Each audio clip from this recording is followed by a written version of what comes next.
Hi everyone, it's Loretta, and we are going to talk about the osteology of the hip joint. So the hip joint is the articulation between what we generally refer to in layman's terms as the hip bone. It's known as the os coxa or the innominate bone. The plural of that is os coxae.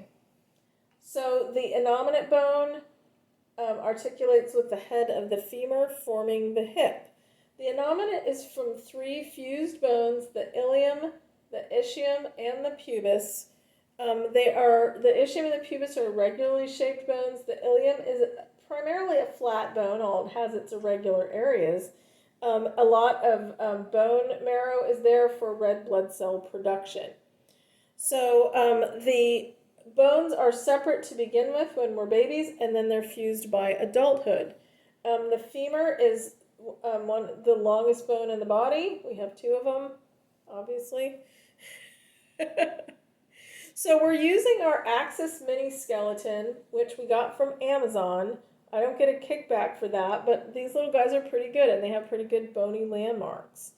So if you don't have one and you want to get one, you can order it from Amazon for about $85. What a deal, huh? So the iliac crest is the superior ridge on the top. It's the wing-shaped superior portion is the ilium. The iliac crest is the superior edge of the ilium. It's the long ridge of bone that marks the superior border of the ilium. So if you're putting your hands on your hips, you've got your hands right on your iliac crest. If you follow the iliac crest anteriorly, you will end up on the anterior superior iliac spine. So I'm going to turn the skeleton a little bit so you can see how that projects anteriorly. It is the most anterior portion of the ilium. If you go, it's very easily palpable on just about everybody.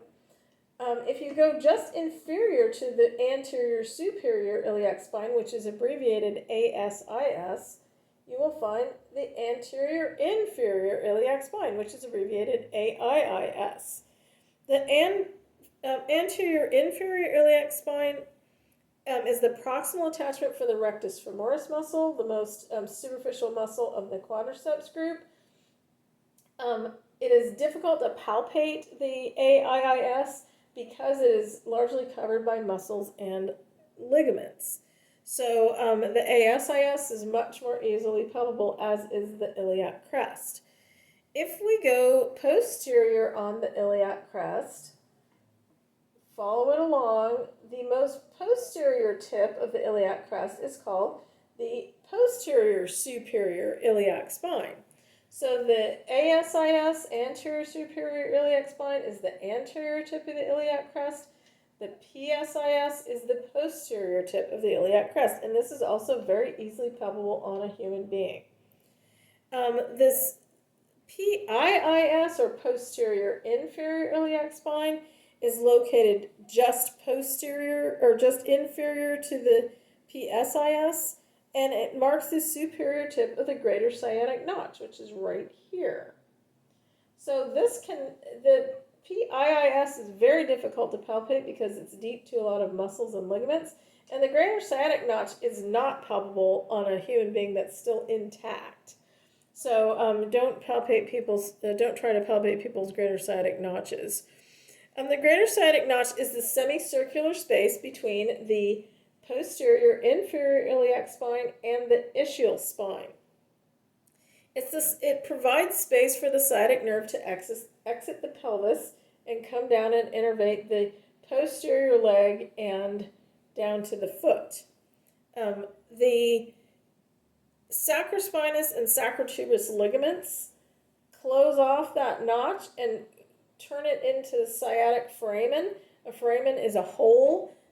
Plural of foramen is foramina. And so those ligaments kind of close that off and make a nice little foramen. The iliac fossa is the anterior aspect of the ilium. A fossa is always a shallow depression. The iliac fossa is a smooth concave anterior surface of the ilium, which provides proximal attachment of the iliacus muscle. So the iliacus muscle joins with the psoas major and psoas minor, comes down through the pelvis, attaches to the lesser trochanter, and that is one of our major hip flexors. The ilium articulates with the sacrum on either side, forming the sacroiliac joints. So you can see either side here. Posteriorly, it's a little more prominent and easy to see. The ischium is on the posterior inferior aspect of the innominate. The ischial spine is the posterior projection that's at the inferior aspect of the greater sciatic notch. On larger models, it's more pointy, but you see how it looks on our axis skeleton. The ischial tuberosity is just inferior to the iliac spine. It's the bumpy projection from the posterior inferior aspect of the ischium, and it serves as a proximal attachment for hamstring muscles. So anything that has a bumpy surface on a bone is usually a muscular attachment. We sit on our ischial tuberosities. Some yoga teachers call it the sit bones. So if you're sitting, your weight is borne right on those ischial tuberosities. So people who lack normal sensation or who are unable to do pressure relief can get pressure ulcers on the ischial tuberosities because so much weight is placed on those. The ischial ramus means arm, and the ischial ramus extends anteriorly from the ischial tuberosity to join with the inferior pubic ramus. The pubis consists of two rami, which is the plural of ramus, the superior and the inferior, which coalesce anteriorly to form the pubic crest. The two pubic crests are articulated with an amphiarthrotic fibrocartilaginous joint called the pubic symphysis, and as we know, those joints are the ones that absorb shock and energy, and they provide a tiny little bit of movement. So the junction of the pubic crest, the pubic symphysis, completes the anterior ring of the pelvis. So we have that nice little ring. And then on the bottom of the pelvis, we have the pelvic floor muscles, and that keeps our guts from falling out the bottom. Good thing, right? So the obturator foramen is this hole formed by the superior pubic ramus and the inferior pubic ramus and the ischium, and it is covered by the obturator membrane, which serves as a proximal attachment for the obturator internus and obturator externus muscles, which are part of the deep hip rotator group. The acetabulum is the cup-shaped structure that encloses the head of the femur, and the acetabulum is formed by the combination of all three bones, the ilium, the ischium, and the pubis. So I'm going to take the skeleton's leg off so we can see the acetabulum more easily. Really easy to take the legs off on these guys. And we'll use it to look at the femur in a few minutes. So this is the acetabulum, and you can see it's a pretty deep cup. The superior surface is called the lunate surface. It's a horseshoe-shaped surface that's heavily lined with articular cartilage, and it contacts the femoral head. So this is the weight-bearing surface of the acetabulum and the femur. You can see how the body weight all rests on that upper part of the acetabulum. So that's pretty important. A lot of times when people have arthritic joints enough to the point where they need hip replacement, it's because their lunate surface has worn out. I'm going to put his arm over here. Oh, well, we'll see. We'll see about that.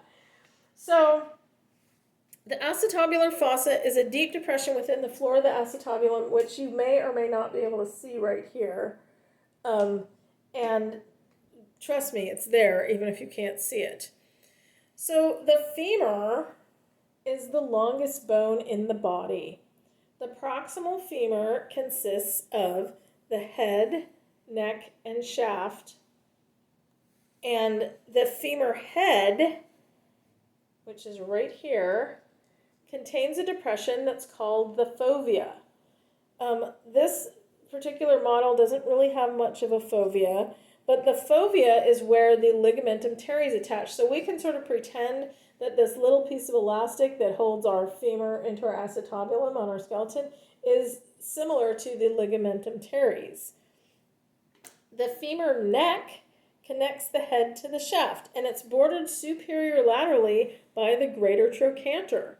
You know, in the discussion board this week, we talk about the greater trochanter as being grand central station because lots of things attach there. So anytime we have a big, rough, bony prominence on a bone, it means there are a lot of attachments there. So the greater trochanter is the distal attachment for numerous muscles of the hip. So if you're guessing on a quiz what a hip muscle attaches to, it wouldn't be a bad guess to guess the greater trochanter. It's not always right, but it's a pretty good guess. The lesser trochanter is the sharp posterior medial projection of the bone that's the distal attachment for the iliopsoas muscle. So it's on the medial side. Greater trochanter is lateral, lesser trochanter is medial. The intertrochanteric crest is on the posterior side of the femur, and it connects the posterior aspects of the greater and lesser trochanters. The intertrochanteric line is on the anterior aspect of the femur, and it connects the anterior aspects of the greater and lesser trochanters. The intertrochanteric line marks the distal attachment for the anterior capsule of the hip. The trochanteric fossa is a small pit on the posterior medial side of the greater trochanter, and many of the hip external rotators attach on or near it. So you have that little pit. The linea aspera is on the posterior side of the femur, and it's a ridge of raised bone that courses along most of the posterior side of the femur. It's a distal attachment for a lot of the adductor muscles and a proximal attachment for two of the quadriceps muscles, the vastus medialis and the vastus lateralis. The pectineal line sort of makes a little bit of a Y at the top of the linea aspera. It's a small crest of bone running from the lesser trochanter to the linea aspera, and it is the distal attachment of, surprise, the pectineus muscle. That's why they call it the pectineal line. We have another sort of line almost that's called the gluteal tuberosity. So the gluteal tuberosity and the pectineal line sort of make the Y with the linea aspera, if that makes sense. So the two arms and then the leg of the Y. The gluteal tuberosity serves as a distal attachment for the gluteus maximus. If we go all the way down to the distal femur, if we follow the medial side down, we will run into this bump of bone that's called the adductor tubercle.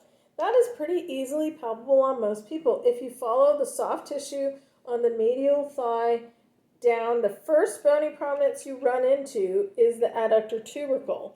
It's a raised portion of bone located just proximal to the medial epicondyle, and it marks the distal attachment of the adductor magnus muscle. So a big bony prominence is the attachment for a big muscle, just like every place else. So there is a natural angle between the head and the neck of the femur and the shaft of the femur. So the head and the neck and the shaft form this angle of about 125 degrees that is called the angle of inclination. So the angle of inclination on average is about 125 degrees, and it directs the shaft of the femur medially, so it positions the knee joint directly under the weight of the body. If the angle of inclination is deviated from the norm because of abnormal development or early childhood trauma, you can have an increased angle of inclination, which is called coxa valga, where the angle of inclination is significantly greater than 125 degrees. So the head of the femur, the distal end of the femur has to move out in order to articulate the head with the acetabulum, and you end up bow-legged.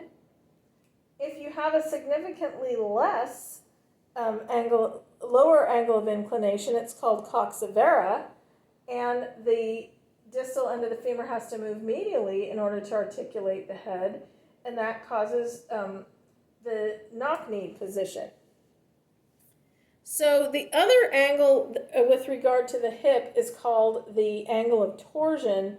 So there's a natural anterior torsion on the head and neck of the femur out of the plane of the shaft.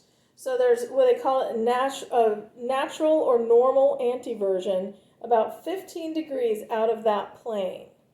And that allows the head of the femur to articulate with the acetabulum. Excessive anteversion can lead to anterior instability of the hip.